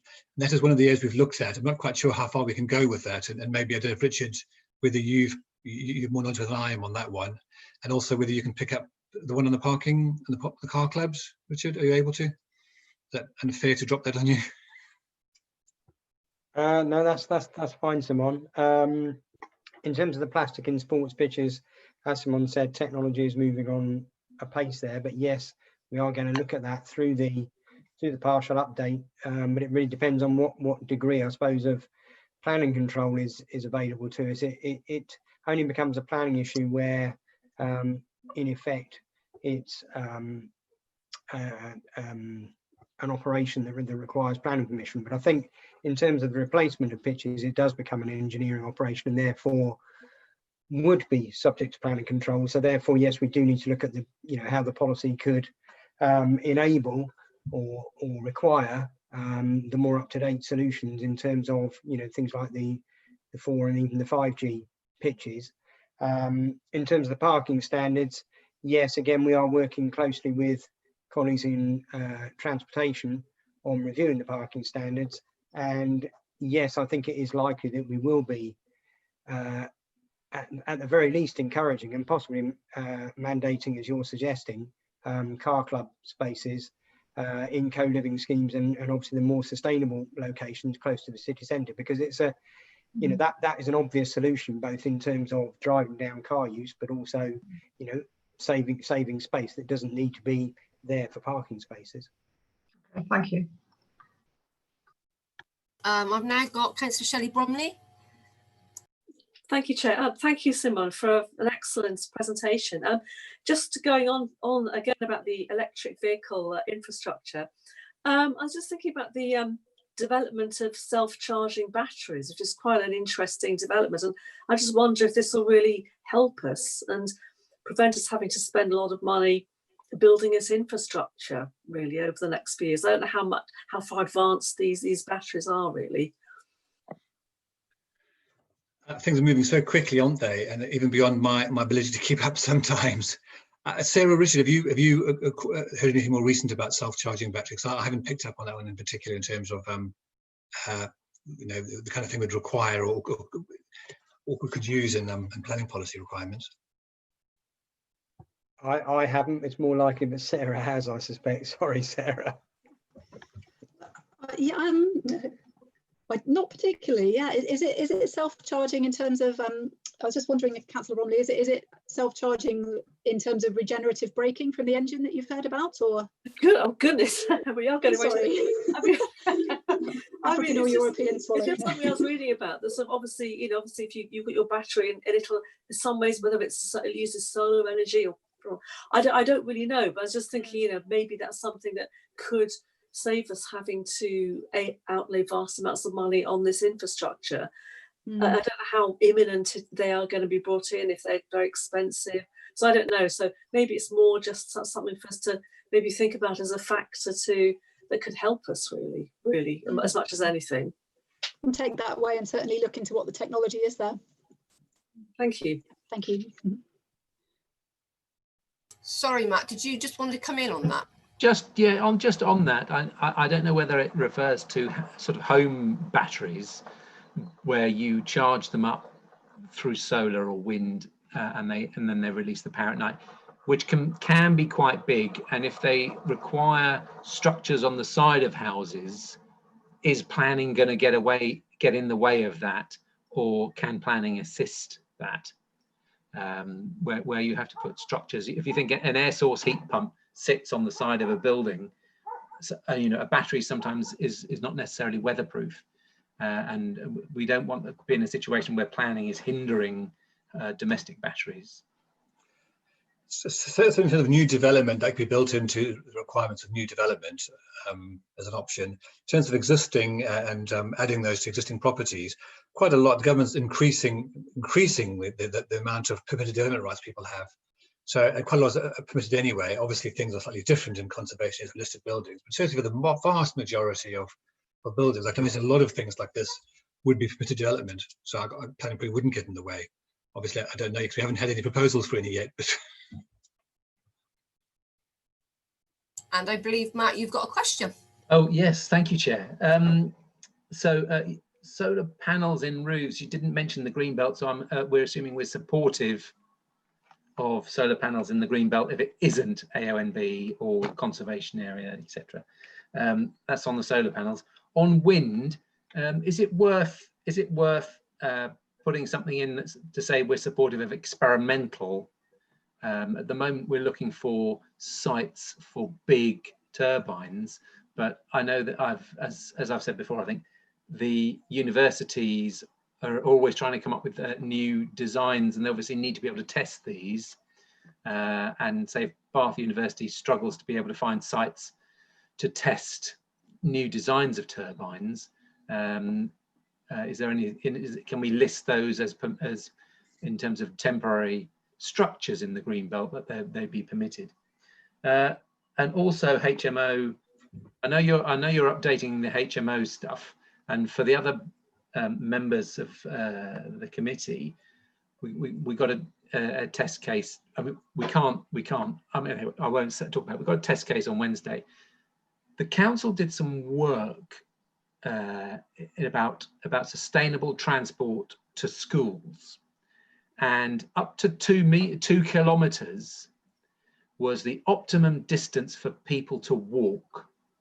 So it's been suggested that we should deter the loss of family homes within 2 kilometres of a school to HMOs, because it pushes that family further away and makes it more likely that they'll use their cars to get to schools. So I don't know what the rest of the committee feels, but is it worth, you know, I think it's worth actually pushing. Look, we've done that work. It never became on sustainable transport to schools. It never, that draft document was never made whole. Is it worth revisiting? Is it worth taking that and actually seeing if we can come up with a policy that protects family homes within 2 kilometres of a school, if that's the optimum distance for walking?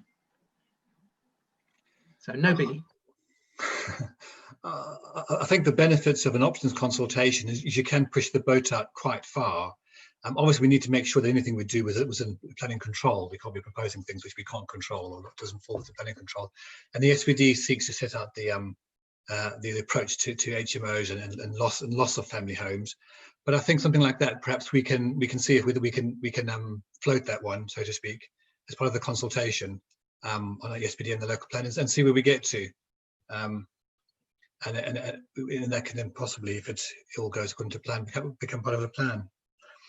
In terms of the renewable energy generation and the solar panels and the wind turbines, the Greenbelt policy is one area of policy which we don't write. So government has written the controls in the Greenbelt in the NPPF, National Planning Policy Framework. And whilst we can look and review Greenbelt boundaries where there's exceptional circumstances, we don't get to adjust or amend or play with the policy. So the policy is the policy as written by the government. And it doesn't recognise, I don't think, as far as I'm aware, recognise any category of experimental nature or temporary nature. If it has a harm on the openings of the Greenbelt, according to the steps in the NPPF, then that's we would need to follow.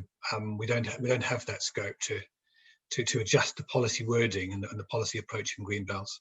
That's one very, very rigid area of policy which is handed to us by national policy. Well, personally, I'd quite like to support that suggestion that Matt's made about HMOs and schools and things like that. So I think that's worth, you know, investigating that. And also, just for Simeon, a landscape sensitivity analysis for wind turbines was done quite a few years ago. Are you looking at doing another one? There's one for Richard to pick up if you don't mind. I think you're looking at this, Richard. Yes, Chair, we are looking at updating that assessment on the basis of a review of the landscape character areas across the district, and hopefully that will give a more accurate understanding of the impact of wind turbines on those different areas or different types of landscape.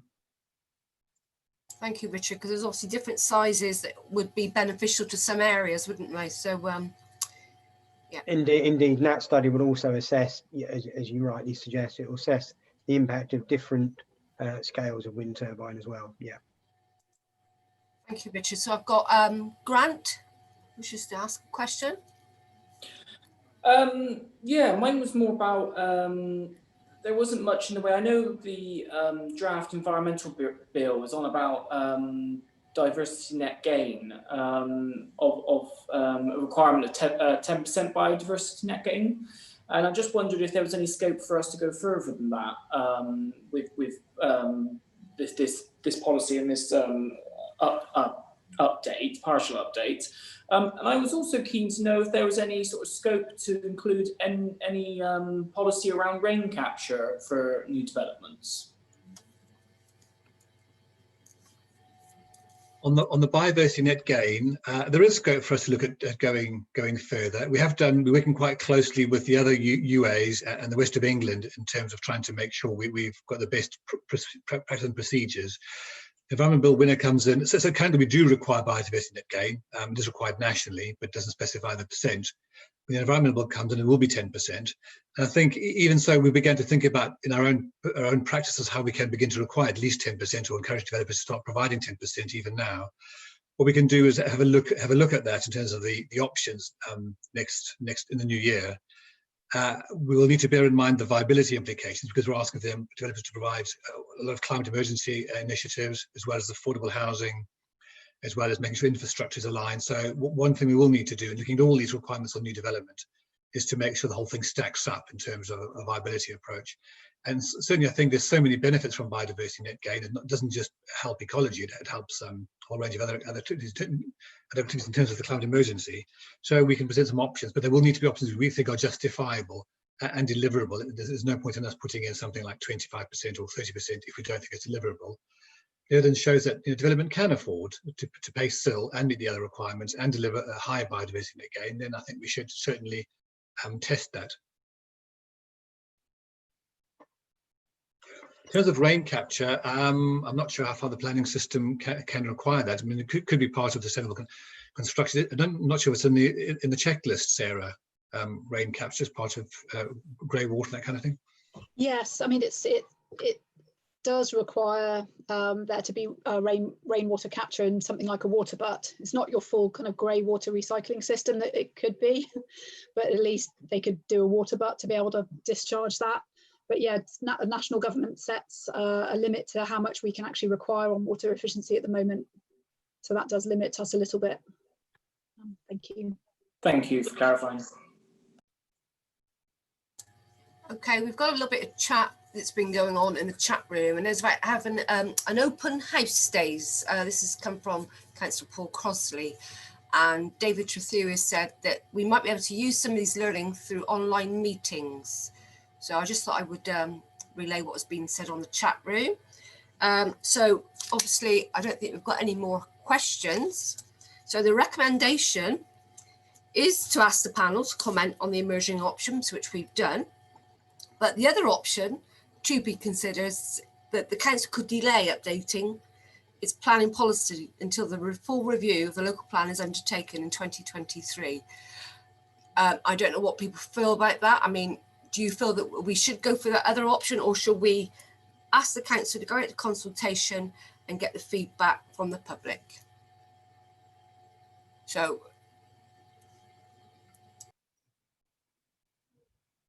I'm muting myself, and Sue, sorry. Sorry, yeah, I think we need to move ASAP on this. And absolutely, definitely anything that can be done to speed the update up and speed the consultation up. I think we need to move as quickly as you can. I'm on planning, and I'm really conscious of the fact that we're having to let things go through that go against, the emergency, both emergencies. So all ahead, I'd say. So is that the general feeling for everybody on our panel? Yep. Lovely. So I think that's a good steer for you, Simin, isn't it? We're happy for it to go out to public consultation. Wonderful, thank you. So we're going to now move on to the tree and woodland plan update. So I believe Simin is also going to give us a presentation on this, but I think Councillor David Wood also wants to help in answering some questions as well. Okay, this hopefully will be a fairly short item, but I think it's something which is good news to everybody. I think everybody will support something like this. And it's one of the easier initiatives to be involved in because it brings so many benefits. I've got a very short presentation, so I'll just share my screen, really picking out some key points in the paper you've had.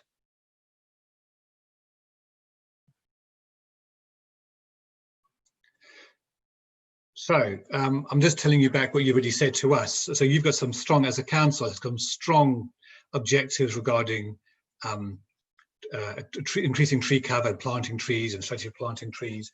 So And also some particular objectives. So, for instance, they're repeated on that screen as the ambition of planting 100,000 trees by May 2023. So really, we all know the benefits of planting trees, and some of the things which in particular tree planting will bring are listed there. And I'm sure you know most of these. There are so many multifaceted benefits of increasing woodland. But in terms of helping this objective, we need to prepare a plan. We can't just go out and start planting trees, because quite often you get unintended consequences. As was said earlier on, you could be planting trees on things like grasslands, which are really important carbon sinks and other wildlife sites. So we need to be careful in terms of reviewing our existing trees, where in particular things like ash dieback, making sure we understand where there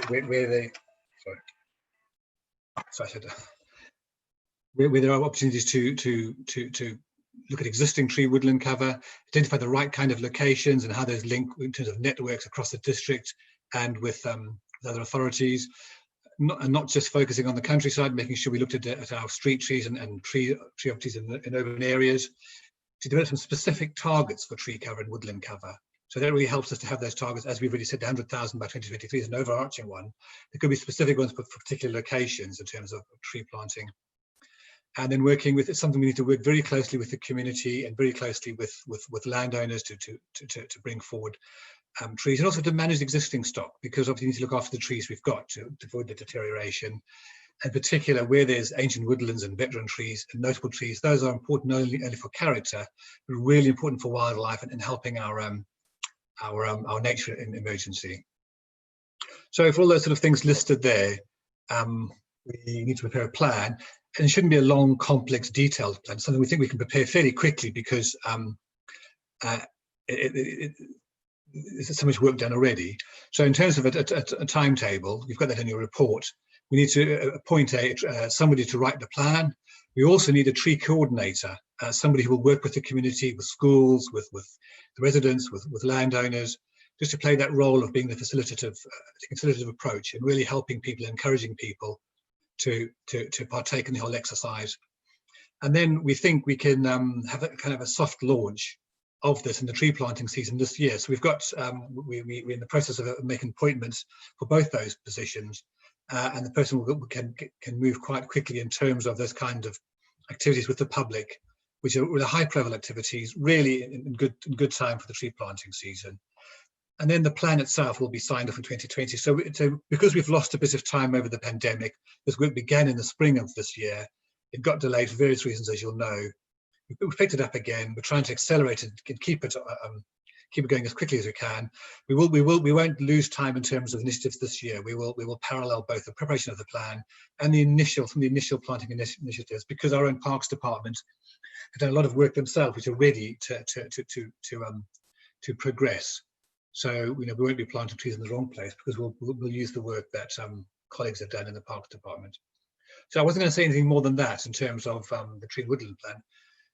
And I think you may have some questions or queries or suggestions to make. I think Matt has a query, actually. Sorry, it was just on the report, item 3.5, regarding more trees for Baines. The final line is final sentence: organisers have now settled on a non-Baines site. That's not true. It's a non-Bath site, but it's still Nez, because it's my field and it's just inside Nez. Sorry for that inaccuracy, Matt. So I think but it raises the point that actually it's very important to collect local seed, grow them on locally, and plant them locally. Yeah, understood. Agreed. Thanks, Matt. That's much appreciated. So I've got Councillor Grant Johnson. Did you say that David Wood wanted to speak to us about this before I start asking questions, or? I think David was quite happy to answer any questions. Yeah, oh, right. I can either answer questions or refer them on to Simon if they're more technical. Perfect. Right. I was worried. I understand we've had a bit of a delay, and so obviously that's COVID-19's affected lots of different things in departments. But I was just a bit worried that we're currently only sort of aiming for 4,250 trees during 2020-21. And it seems to be very low when we're trying to achieve 100,000 by 2023. So I just wondered why really is it so low currently for the upcoming tree planting season, when I feel like we need to be a bit more ambitious and a bit faster if we're actually going to achieve this 100,000 target. I was also a bit worried about the funding for it, and I just was sort of, rather than me going too much into it, I just wanted some more clarification on whether the funding that is stated in this is going to be appropriate for the scale of the project that we need to achieve. And I was keen because at one point it said about £10,000 for free tree scheme and also councillor empowerment fund. So I just wondered what the councillor empowerment fund section of that, how that worked. And I'm wondering if the community engagement side will be working with businesses and like nurseries and garden stores as well to help with the purchase of new trees for people that just might be casually out shopping and not have really given it much thought. Because I'm just wondering how we're going to get the message across and sort of expect people to get more involved with it. So I'd just like to know a bit more about that. I know everything's in the early stages. But yeah, my main concern was, are we going sort of big enough, fast enough, really? I think that's a very fair question to us. They're a bit difficult to answer because we haven't really worked on the plan yet. So as soon as we get the plan underway, that'll be the opportunity to review what's in that report in terms of the targets. And certainly, I agree with you, we need to maximise tree planting and try and make up any lost time, which may have happened. So any of those really are provisional, any of those targets. And if we can accelerate those, all the better. And we certainly will. That'll be part of the commission of writing the plan and the work we do in terms of the tree coordinator, or to maximise those. So those aren't a limit.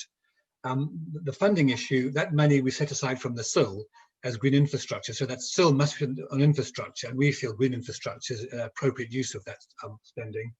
And again, we have discretion around that, and so we can review those that breakdown of that 75,000 SIL money in terms of how it goes. That's an initial suggestion, and certainly once the tree coordinator is in place, I'm sure there'll be plenty of scope to access other funds for tree planting, national funds and West of England funds. And so that's really, we want to make sure that Baines has put forward at least a healthy amount to get going for this. And that's just for 1 year, that's 75,000. So obviously we can look again in its future years. I'm not sure whether, David, is anything you wanted to add to that in terms of? Yeah, absolutely. Thanks for the questions, Grant. Planting 100,000 trees is much like planting one tree. It's the preparation that you do before you plant it that's the most important thing that you can do. So there are two approaches you could take. Go out and try and, in a panic, plant 25,000 trees a year without really knowing what trees you're going to plant, where you're going to plant them and so on. Or you can do the pre-work that's necessary to make sure that you're not planting them in the wrong place, the wrong type of tree, and actually get the maximum benefit you can from the whole project. So we know that Council voted for the money to employ a tree coordinator and to prepare a plan in February, ready for April financial year of this year. And then as soon as COVID struck, we know that all expenditure was frozen in that area. And as soon as that was lifted, we are now doing that preparation. And the work that Simon's described is kind of the easier stuff that we can get an early start on. And we spend the rest of this planting season preparing for what will have to be a very full year of tree planting, both in 2021 and in 2022. Thanks for that. Thank you. So we just had in the chat room, it's been suggested that we plant some saplings in our own nurseries from our own stock. So again, I expect this can be added to the plan and discussed as well. So I've now got Councillor Lisa O'Brien. Thank you, Chair. Things that come back to planning, really.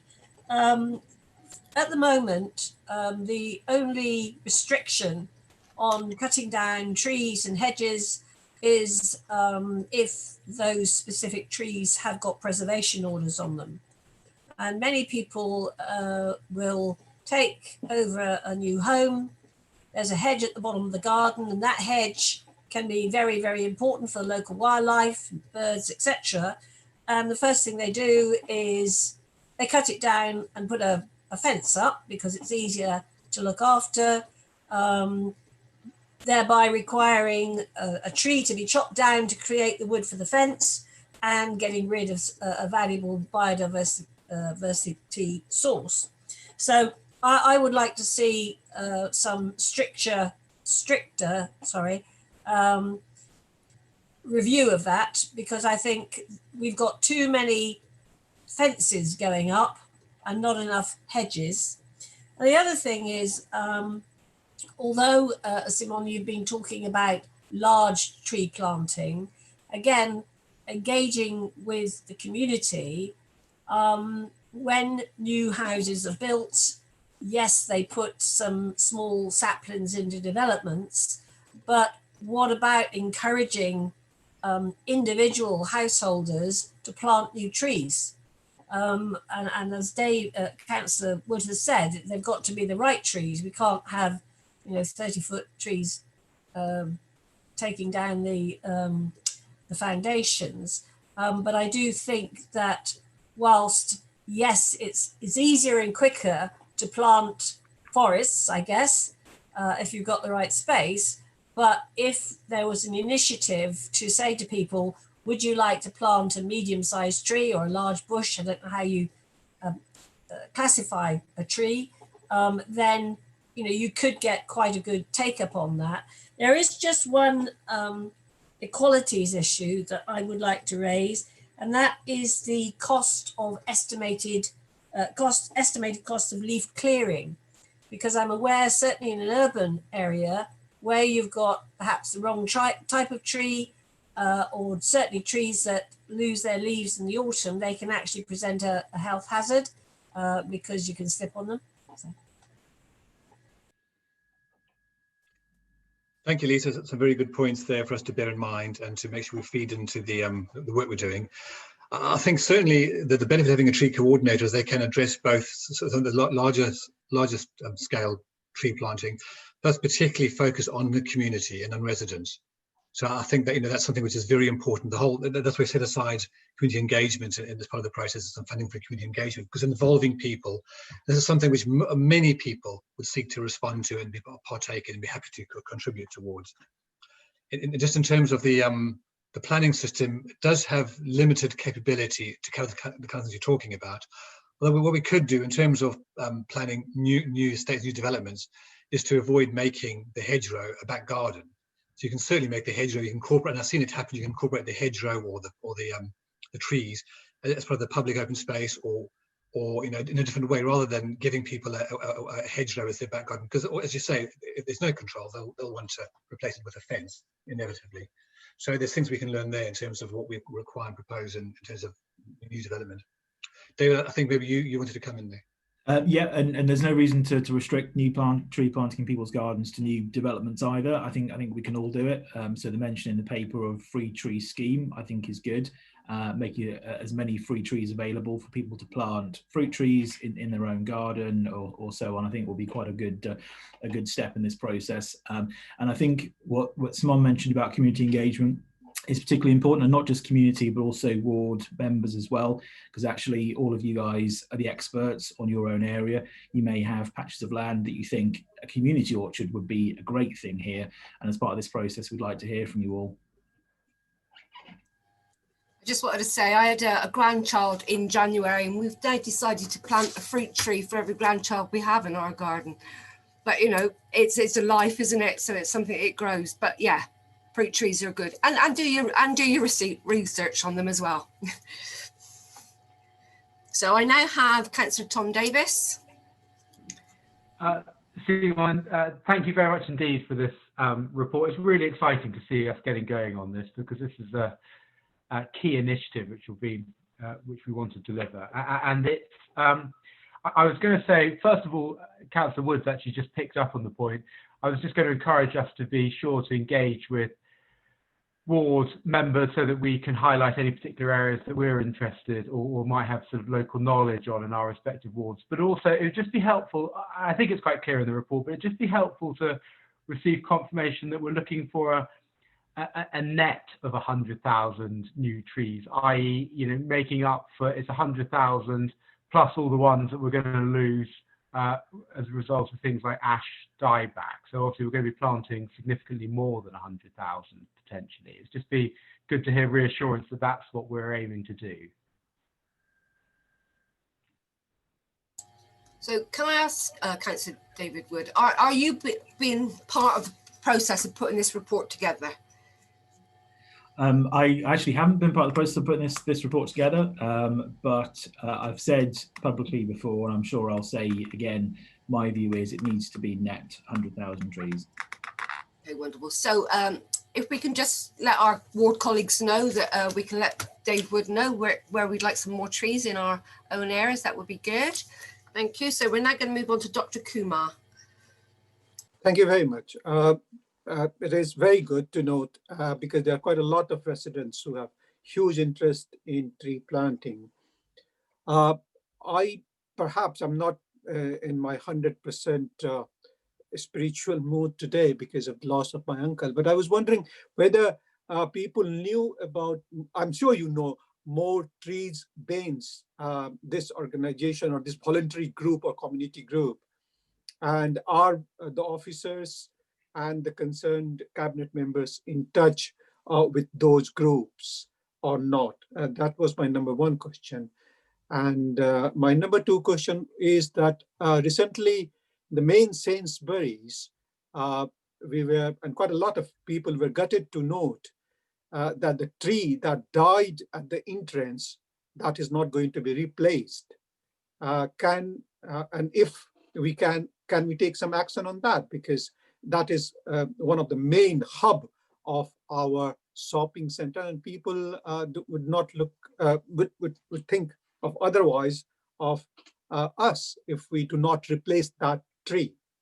And number three, which I wanted to ask earlier, if suppose your neighbor has a very, very big or overgrown tree, where can I find information? Because if it is a hindrance for their natural, beauty, or for hindering their views, then is there any rule on that? Because if it overgrows, then it obstructs, and quite a lot of residents write to me that tree has overgrown. So what is the rule? How much tall it could be before it could be cut a bit? Thank you. So on the first question about More Trees Bains, they're an essential partner in meeting this 100,000 trees target. I've met with them on more than one occasion, and I gather officers have done as well. They're very, very keen to support this target actively with the work that they're doing, and we're very grateful to them for that. In terms of trees taken down, I'm not aware of the specific case that Dr. Kumar mentions, but I'm told that the council does always try to replace trees if it ever has to take down trees for whatever reason. And in terms of trees in gardens, that existing trees, that falls a little bit outside of my area of responsibility, so I'll have to defer to Simon on that.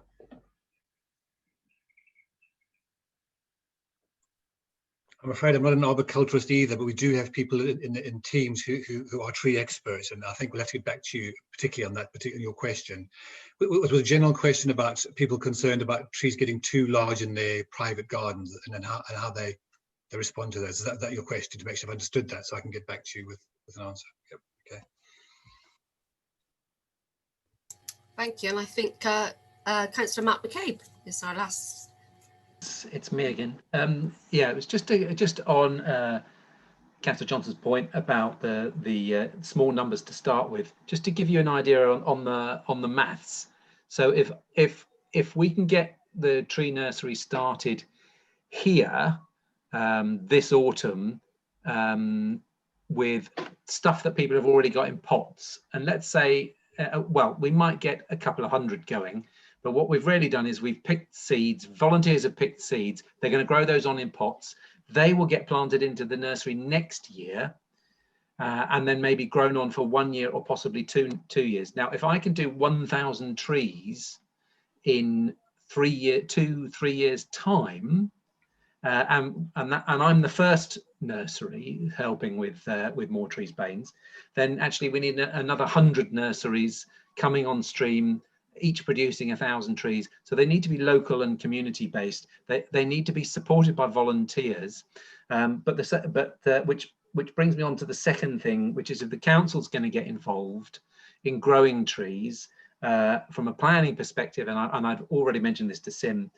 There's a challenge if you think, well, we'll just put the side of this recreation ground over to tree growing. Actually, that's a change of use from recreational to horticultural, and we need to be flexible on the planning requirements to allow that to help us reach our target to grow the trees we need to plant.